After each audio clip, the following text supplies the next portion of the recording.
Heran aku kisil karo sampean. Lek wis swara wong lanang bening sithik iki lho, mripate dadi ijo. Padahal lho pacarmu ki gantenge Tom Cruise selewat. Wis, ayo balik. Adit kesal melihat Cecil yang sudah dalam mode genitnya. Dia menarik tangan gadis itu. Dadah Ayang Ivan. Sampai ketemu besok ya. Masih sempat-sempatnya ia mengedipkan mata dan memberikan flying kiss pada Ivan yang masih berdiri bersandar dengan santainya di pintu mobil. Pria tersebut hanya mengangguk dan tersenyum kecil melihat tingkah lucu keduanya. Kemudian mengalihkan pandangannya pada Rosa dan yang lain yang masih tertawa. Menyadari tatapan Ivan pada Rosa, Nala memberikan sinyal pada Gavin. Sa, kamu tahu kan di mobilku hanya ada 2 tempat duduk dan sekarang ada tunanganku di sini. Tidak mungkin kan aku mengajakmu? Gavin mengangkat alisnya kemudian pamit undur diri untuk mengantar Nala pulang. Hanya tinggal dirinya sendiri di sana. Dan sekarang pasti sangat sulit untuk mencari taksi karena sudah lewat tengah malam. Berdiri tegak, Ivan tersenyum padanya, memberi sinyal untuk masuk ke dalam mobilnya. Rosa mengerutkan alis ketika dia sudah berdiri di dekat pria itu. Saya bukan pengangguran, Nona. Dan tenanglah, saya juga memiliki SIM, oke? Ivan membukakan pintu mobil untuknya. Ya, memang tidak mengherankan sih dengan profesinya yang mentereng, dia bisa memiliki mobil sport semahal ini. Gadis itu awalnya ragu untuk masuk, tetapi ia tidak memiliki pilihan lain. Jadi, haruskah aku memanggilmu Ivan? Atau Kapten Wisnu? Tanya Rosa sambil duduk di ayunan besi menikmati es krimnya. Saat di dalam mobil, Ivan menawarinya makan es krim, dan gadis itu mengangguk. Padahal alasan sebenarnya, ia hanya ingin menghabiskan waktu berdua dengannya. Apa? Ivan yang duduk di ayunan di samping Rosa kaget dan menatapnya saat mendengar pertanyaan darinya. Kamu tidak perlu berpura-pura lagi di depanku. Aku sudah tahu semuanya. Ia menjawab dengan santainya. Ivan, pria itu terdiam. Pasti ini juga ulah Haris. Dia bisa langsung menebaknya dengan mudah. Sa, boleh aku bertanya sesuatu padamu? Mengapa kamu meninggalkanku saat itu? Apa salahku? Ivan menatapnya. Aku melihat kalian berdua di malam festival. Kalian berciuman. Ekspresi wajahnya seketika berubah sedih bila mengingat kejadian itu. Berciuman? Rosa, aku tidak pernah menciumnya. Katanya membuat Rosa mengarahkan pandangannya ke arahnya, seperti dia sedang mencari kebenaran dari kata-katanya. Tidak pernah. Tidak, aku tidak pernah menciumnya. Jawabnya tegas. Gadis itu masih menatapnya seolah-olah tidak yakin dengan jawabannya. Dengar, malam itu kami tidak berciuman, Sa. Dia menarikku lebih dekat agar aku bisa mendengar kata-katanya. Meski dia adalah cinta pertamaku, tapi kamu adalah cinta terakhir yang kuinginkan. Perasaanku padanya benar-benar hilang saat aku bertemu denganmu. Aku senang dia memiliki kehidupan bahagia dengan orang yang dia cintai. Begitupun denganku, aku juga ingin bahagia dengan orang yang kucintai. Dan wanita itu adalah kamu, Rosa. Suaranya yang lembut membuat Rosa sedikit menitikkan air mata. Kamu yakin ingin bersamaku? Kamu tahu kan, aku seorang pemarah. Aku akan menjungkir balikkan duniamu saat kamu bersamaku. Rosa menggigit es krim stiknya lagi. Aku tahu aku akan sulit untuk mengendalikan amarahmu. Tapi, percayalah pada kemampuan menggodaku, oke? Pria itu tersenyum kemudian berdiri.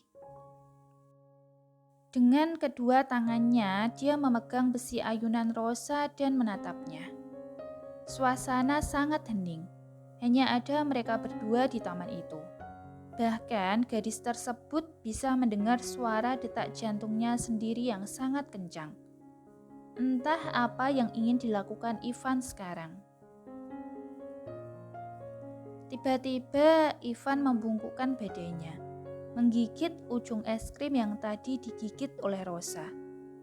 Iya, dia menggigit di tempat yang sama. Dan ini membuat gadis tersebut membuka matanya lebar-lebar karena kaget. Pipinya seketika memerah seperti tomat. Apa itu yang barusan? Mereka berciuman secara tidak langsung. Ivan yang sudah berdiri tegak kembali, tersenyum dan menyentuh ujung bibirnya yang belepotan dengan es krim. Ternyata rasa ini enak juga. Ucapnya setelah menjilat sisa es krim dari ibu jarinya. Rosa menundukkan wajahnya karena malu. Dia tidak berani menatap mata Ivan sekarang. Aku tahu kamu tidak akan bisa menolakku. Pria tersebut berkata di dalam hatinya. Sementara di tempat yang lain, Nicholas tengah berendam di batap ketika ada panggilan yang masuk ke handphonenya. Bukankah sebaiknya kamu menarik orang-orangmu sekarang? Pria itu sudah kembali. Terdengar suara seorang wanita di seberang sana. Kapan dia kembali? Pria itu mengerutkan alisnya. Malam ini kami bertemu dengannya di restoran. Dan dia mengantarnya pulang. Kamu tahu siapa yang mengatur semuanya? Haris Putra dan Gavin. Sembari melihat kuku-kukunya, Cecil menjelaskan apa yang terjadi pada Nicholas. Oke. Jawabnya singkat, kemudian menutup panggilan itu. Haris Putra. Alisnya sedikit mengernyit mendengar nama itu. Siapa yang tidak mengenal nama tersebut, apalagi di dunia bisnis? Nicholas, dia adalah sosok di balik dipindah tugaskannya Rosa ke rumah sakit yang lain. Dia langsung bergerak cepat setelah mendapat kabar dari Cecil beberapa waktu yang lalu kalau Adit bertemu dengan Ken. Dia juga mengirim beberapa orang terpilihnya untuk mengawasi Rosa 24 jam. Meskipun dia tidak menjelaskan detailnya pada Cecil, tapi dia tahu dengan jelas siapa sosok yang dianggap mereka sebagai Ken ini. Ia merentangkan kedua tangannya lalu menutup matanya. Sekarang setelah Ivan kembali, mungkin tugasnya untuk menjaga Rosa sudah selesai. Sudah 2 hari berlalu sejak Ivan mengantarnya pulang. Tapi pria itu tidak pernah menghubunginya lagi. Ia seperti raib ditelan bumi. Apakah dia sudah kembali ke Inggris? Apakah dia akan meninggalkannya lagi? Berbagai pertanyaan berkecamuk di dalam benaknya. Beruntung sedang banyak kasus di rumah sakit yang harus dia tangani, sehingga dia bisa sedikit melupakan kesedihannya. Ivan mendarat di helipad di belakang villa ayahnya. Melepas headset penerbangan, ia kemudian melangkah masuk ke dalam rumah. Papa! Ia memeluk pria setengah baya yang memang sudah menunggu kepulangannya.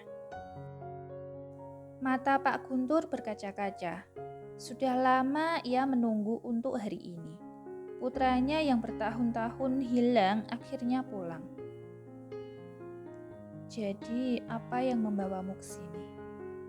Pria setengah baya tersebut bertanya dengan rasa ingin tahu. Papa, aku ingin menikahi Rosa. Gadis yang bersama anak kecil waktu itu. Papa masih ingat dengan dia kan?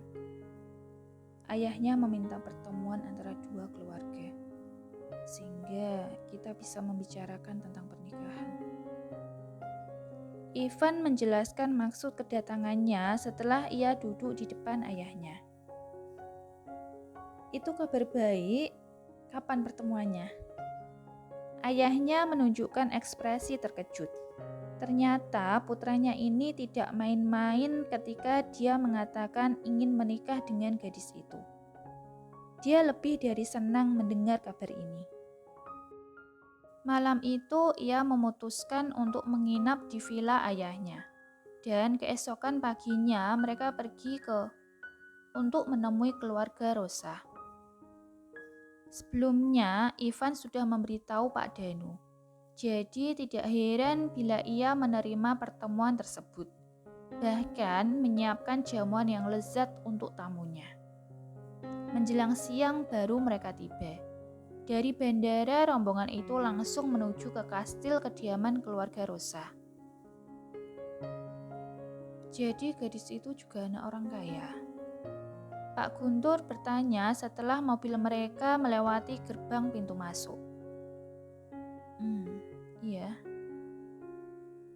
Aku heran mengapa anak-anakku suka bergaul dengan orang-orang kaya. Gumamnya. Putrinya Olive menikah dengan salah satu miliarder dari Indonesia. Dan sekarang calon menantu perempuannya ini pun berasal dari kalangan atas. Dan bukan hanya itu, dia juga bangsawan. Pak Guntur menggeleng-gelengkan kepalanya hampir tidak percaya. Di depan pintu, Pak Danu dan istrinya secara khusus menyambut kedatangan mereka. Di rumah sakit, Rosa yang baru saja masuk ke ruangannya terkejut ketika melihat sebuah kotak putih berukuran besar di atas meja kerjanya. Isinya adalah gaun warna nude cerah dari salah satu merek ternama untuk koleksi musim semi tahun ini. Ia juga melihat secarik kertas yang berisi pesan di atas gaun tersebut. Nanti sore aku akan menjemputmu selepas pulang kerja. Yang membuatnya penasaran siapa pengirim paket ini.